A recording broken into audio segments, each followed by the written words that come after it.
Kami menghadirkan orang-orang yang memiliki cerita hidup serta masalah yang berbeda-beda untuk berbagi perspektif.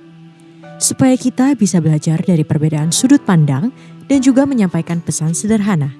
Kita tidak pernah sendirian.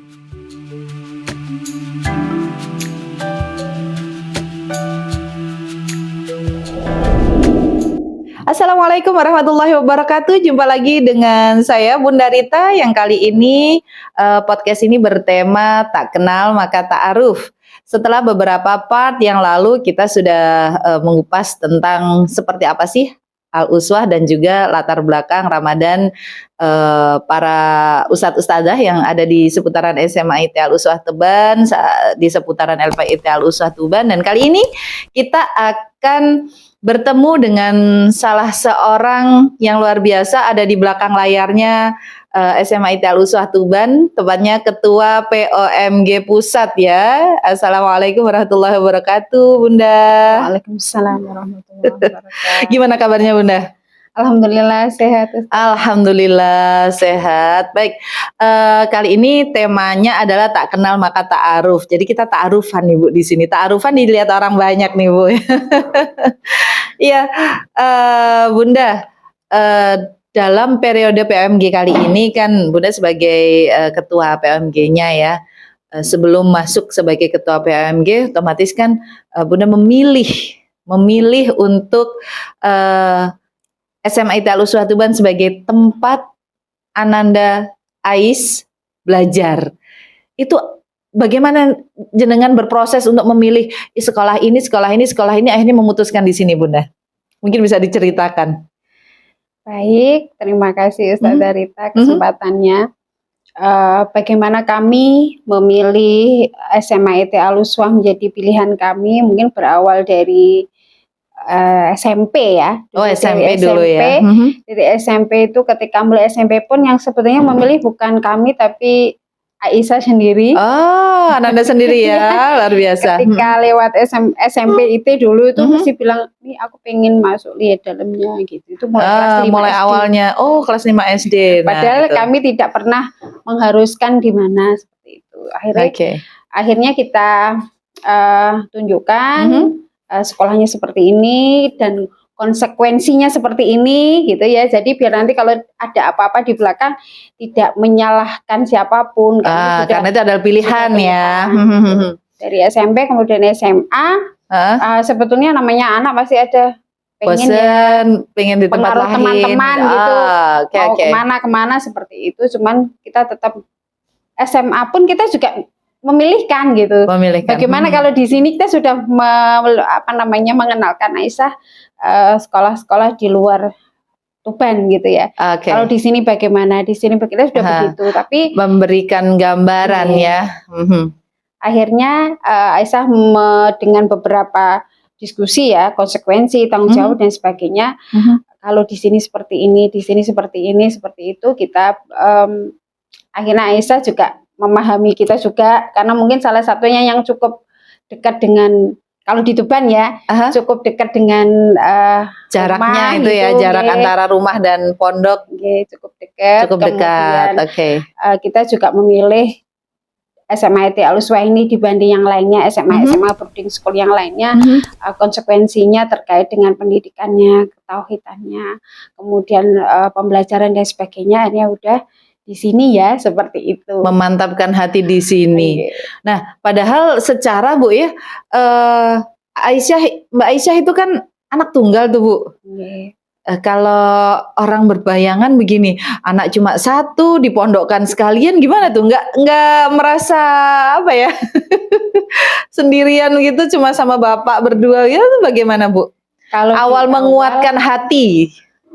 Kalau di awal itu memang saya yang nggak bisa tidur seminggu saja. Masya Allah tuh, sahabat Uswapedia ternyata ya. Rasa itu juga ada ya Bu ya, wajar. Tapi ya. Seminggu saja. Begitu. Alhamdulillah karena apa ya, kami berdua memang begini, baik suami ke saya maupun kita ke anak memang ini titipannya Allah gitu. Otomatis kan harus memberikan yang terbaik yang akan kita pertanggungjawabkan nanti di hadapan Allah. Sudah dititipi ini apa sih yang dilakukan, semuanya kan kita pertanggungjawabkan. Jadi Sebaik mungkin, semampu mungkin apa yang kita berikan itu nanti menjadi menjadi wasilah di hadapan Allah, kita bisa mempertanggungjawabkan dengan baik, itu saja. Begitu ya. Masya Allah, berarti menguatkan hati itu memang harus berproses ya Bu. Tidak makceling. Nah, sahabat Usapedia, ini ada satu tips ya dari Ibu Bunda Ais, bahwa semua proses yang akan dilalui dalam memperjuangkan, memondokkan anak begitu ya, itu ternyata seperti itu. Pernah nangis-nangis drewelan gitu kayak ini enggak ya? Oh enggak ya, karena masih satu kota gitu ya. Aisyah sendiri juga tidak terlalu drama gitu, enggak. Kita mulai di SMP yang pisah ya, sama kan sudah biasa. Itu cuman happy aja, enggak ada yang ini ya. Ketika cerita itu malah Umi kasihan temanku ini nangis terus ini ya udah, kamu yang bikin happy temenmu biar temenmu senang gitu aja. Alhamdulillah tidak ada yang pakai drama yang kayak begitu ya. Nah, sahabat Usapedia, berarti ada satu hal yang patut kita ambil ibrohnya ya, bahwa menyekolahkan atau memondokkan anak itu perlu kekuatan hati dan juga komunikasi yang intens. Kalau tadi disampaikan ada waktu 2 tahun ya, berarti berpikir ya, antara kelas 5 sudah mulai dikenalkan, kelas 6 berarti 2 tahun berpikir mau kemana, mau pondok di mana, memilih sendiri dan akhirnya berkomitmen untuk tetap di situ dan berprestasi seperti itu ya Bu ya. Masya Allah, berarti ayah, ibu dan anak itu ada kekuatan hati untuk saling menguatkan. Wah, anakku aja nggak ada drama, kenapa aku mesti gitu kan ya, mesti ABCD drama-drama dengan nangis-nangis, nggak ada begitu ya Bu? Awalnya ada juga. Awalnya 1 minggu itu ya. Kalau lihat bersih beres-beres ya SMP dulu. Ibu kan berarti sudah terbiasa ya, beres-beres gitu kan. Saya terbiasa mulai sama Aisyah itu dari SD itu komunikasi saya tuh tidak lewat lisan. Kalau ketemu gitu buatan. Kita beli internetnya lewat surat dari SD kelas 1. Oh, suka bersurat-surat ini. Pesan-pesan ya, misalnya kan SD itu kan penuh misalnya pembiasaannya. Saya juga belajar maksudnya. Ketika bagaimana sih cara menasihati anak yang menurut saya dengan pengalaman saya sendiri lebih mudah itu lewat surat ternyata. Kalau misalnya suatu kesalahan dilakukan, kemudian saya memberitahu, kebanyakan saya yang emosi di mana yang emosi. Berarti ditatanya lewat surat sahabat. Kirim surat gitu ya. Biasanya saya ketik, saya print gitu ya. Ya boleh minta maaf, misalnya saya yang kurang bisa memahami Aisyah, atau misalnya sekecil saja prestasi dalam arti SD itu kan banyak ya life skill yang harus dipahami, harus di kebiasaan gitu ya. Mulai bangun tidur sampai tidur lagi. Jadi misalnya kok Umi harus marah, kamu 6:30 nggak bisa on time gitu. Bahkan saya punya peraturan untuk saya sendiri, kalau 6:30 nggak on time nggak sekolah. Kalau belum selesai nggak usah sekolah sekalian gitu ya. Iya, karena kalau nggak siap di rumah nanti di sekolah dia nggak akan menerima materi dengan baik gitu, seperti itu. Jadi biar menerima Aisyah bisa menerima nasihat dengan baik, saya juga bisa menerima dengan baik, pakai surat-suratan. Padahal kan tiap hari ketemu, tapi beda. Membaca gitu ya? Itu dengan ngomong langsung beda. Apalagi kalau ngomong itu ada emosi yang masuk, bisa salah paham nanti ya. Nah, itu tips sahabat Usapedia dari Bunda Ais untuk berkomunikasi dengan anak, untuk menghindari emosi, ledakan emosi lewat tatapan mata, lewat perbuatan, lewat suara. Bisa kok pakai surat menyurat gitu ya. Sekarang mah gampang, mungkin pakai WA begitu ya, atau mungkin diketik, zaman itu diketik gitu ya Bu ya. Tapi kalau di SMP SMA kan tetap kan nggak bawa HP, berarti tambah surat-suratan, tambah intens yang lebih baik. Oke, Bunda Ais, kalau selama mendampingi Mbak Aisyah mulai dari kecil hingga sekarang ini ya, apa sih yang bisa jenengan perhatikan perkembangan tumbuh kembangnya, apalagi selama di SMA dibandingkan dulu masih di SMP, itu progres apa yang tampak begitu Bu? Kalau yang saya lihat sebatas yang saya mampu lihat, karena memang tidak mendampingi setiap hari ya. Betul. Rasa tanggung jawab, kepemimpinannya mulai muncul. Leadershipnya muncul ya, sahabat Usapedia. Satu poin ya, kalau di sekolah di SMA itu Al-Usa, kalau waktu SMP mengasah leadershipnya. Waktu SMP-nya ditawarin gitu, waktu SMP kelas 1, kelas 2. sempat jadi ketua kelas juga, kemudian ditawari mau OSIS gimana, nggak mau, OSIS itu ribet gitu, dia bilangnya gitu, ribet nanti harus nyiapin ini, nyiapin itu lah, memang kan harus membantu gitu. Betul. Itu masih belum ngeh ya. Tapi di Udah di SMA, waktu kemarin bilang sebenarnya nggak mau Mi gitu seperti itu, cuman saya menguatkan ya harus belajar. Pasti ada ilmu yang bisa dipetik, ilmunya ketika kita masuk di suatu organisasi itu nanti akan manfaat untuk masa depan gitu, pasti ada. Ada keuntungan di saat berorganisasi saat sekolah begitu ya Bu ya. Itu yang terasa di saat perbedaan antara dulu di SMP di SMA. Bagaimana dengan ini keluh kesah? Pernah nggak protes? Aku nggak mau sekolah lagi atau seperti apa Bu? Keluh kesahnya. Namanya anak-anak pasti komplain ya. begitu. Mesti ada saatnya dia gembira banget, euforianya heboh. Karena mas setiap pulang saya selalu komunikasi Ustazah, mesti gini, bagaimana sekolahnya, menyenangkan enggak? Saya enggak pernah tanya nilaimu bagus apa enggak, masalahnya sampai mana, saya enggak pernah tanya begitu. Itu sahabat dia, poin kedua ya. Ya saya tanyakan menyenangkan enggak sekolahnya? Punya sahabat siapa? Temennya menyenangkan enggak? Kan kalau dulu SMP kan muslimah sendiri-sendiri. Kalau temennya menyenangkan enggak di kelas? Gitu. Bahkan ustazahnya menyenangkan nggak gini nggak, bahkan saya selalu menyampaikan pada Aisyah kalau misalnya ada masalah dengan gurunya gitu ya, kenapa ustazahnya begini, ustazah juga manusia gitu kan. Betul. Jadi ya kalau misalnya ada A, B, C, D ya sama lah kayak Aisyah lihat Umi gitu kan, kadang juga happy, kadang juga apa seperti itu. Jadi ketika orang lain punya masalah terutama di sekitar kita, ya kita harus bisa memahaminya gitu. Berarti hal wajar ya Bu ya, sebenarnya ada ungkapan-ungkapan keluhan-keluhan anak terhadap kegiatan-kegiatan selama di boarding school gitu ya. Itu wajar ya, hanya saja kita bisa memberikan feedback bahwa ya manusiawi, sepanjang bisa dikomunikasikan kenapa enggak begitu ya. Luar biasa. Ada 2 poin yang tadi bisa kita ambil ya. Bagaimana kita membersamai anak untuk memilih sekolah, bagaimana peran orang tua dalam pendampingan selama anak-anak di boarding school. Nah, Bunda Ais, ada lagi juga kita melihat bahwa kita kembali ke POMG ya. Kalau kita di sini komite itu adalah POMG, perkumpulan orang tua murid dan guru. Jadi ada orang tua murid dan juga guru. Di situ kita berkolaborasi yang harmonis gitu ya. Nah, bagaimana Bunda Ais melihat program-program yang ada di SMA IT Alus Tuban ini, Bunda? Untuk beberapa program-program sekolahnya.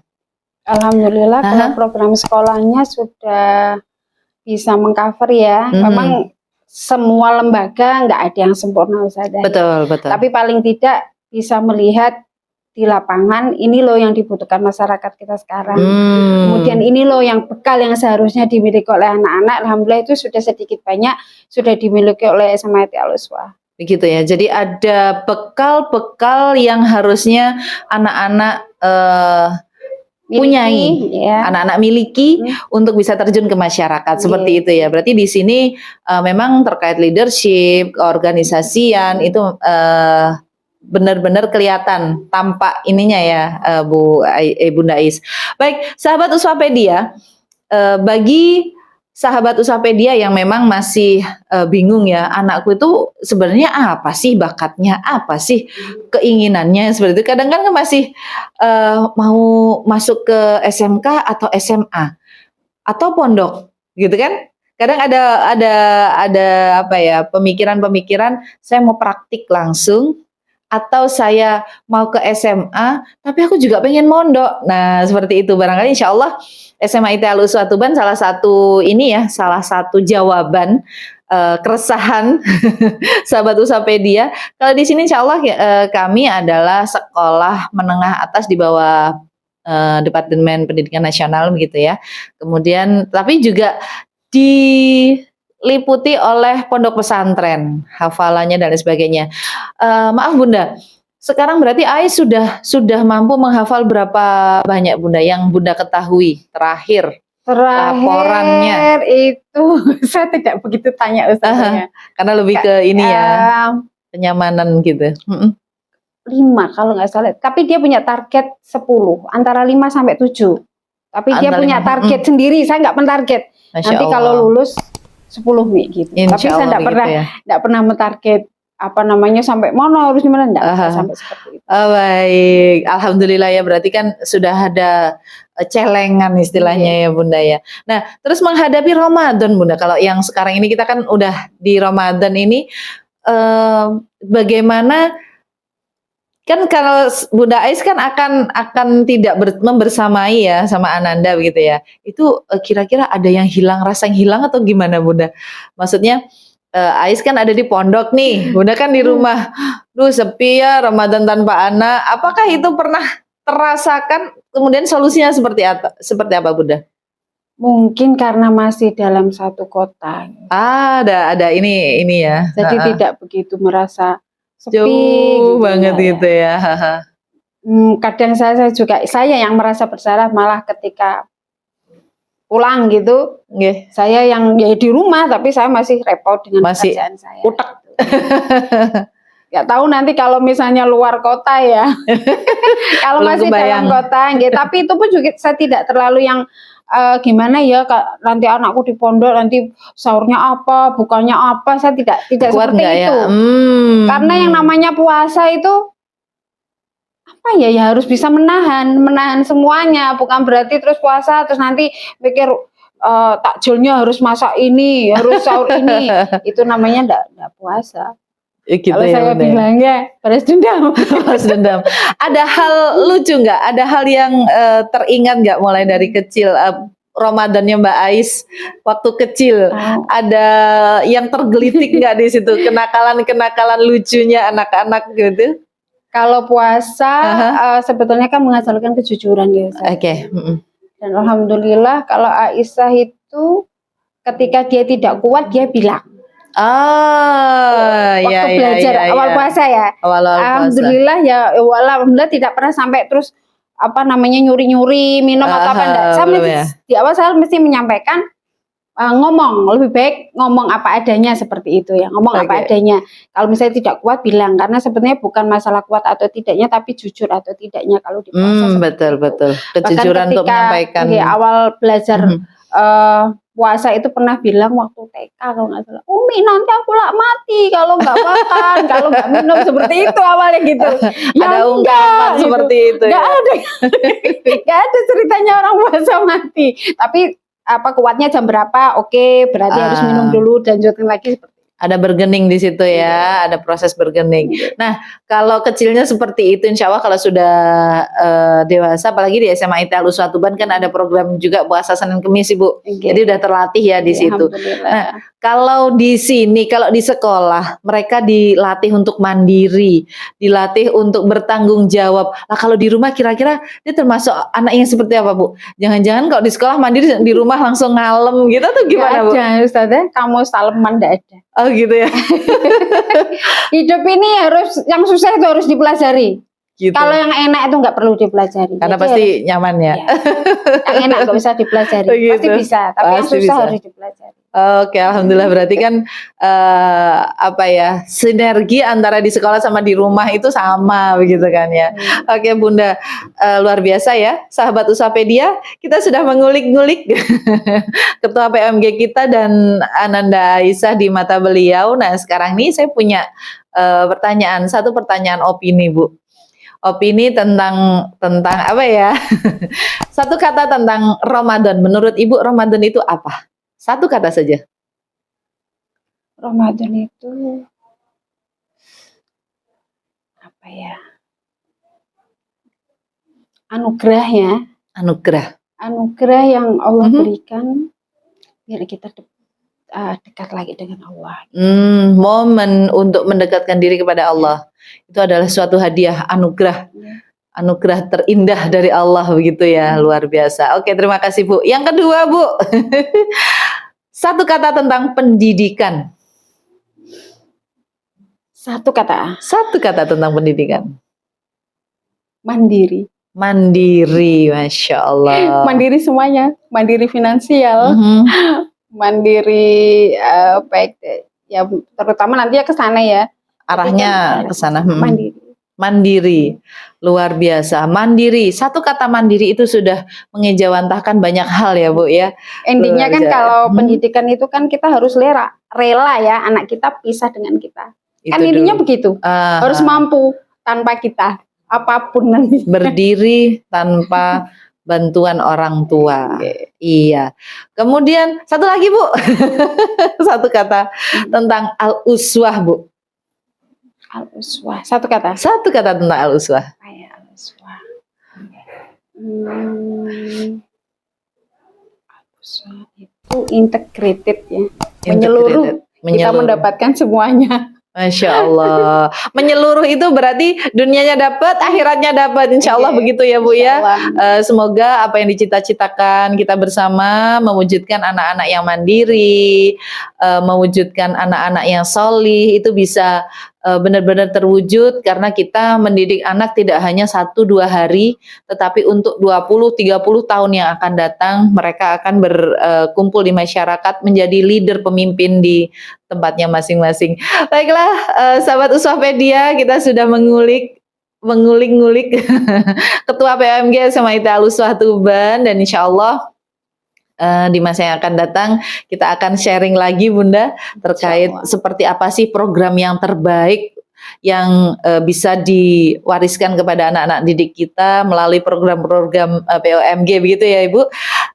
Terima kasih waktunya Bunda Ais. Terima kasih. Mohon maaf sudah mengganggu waktunya dan sahabat Uswahpedia, kita akan lanjutkan lagi podcast kita di kesempatan yang lainnya. Mohon maaf, saya Bunda Rita. Terima kasih. Billahi taufiq wal hidayah. Assalamualaikum warahmatullahi wabarakatuh.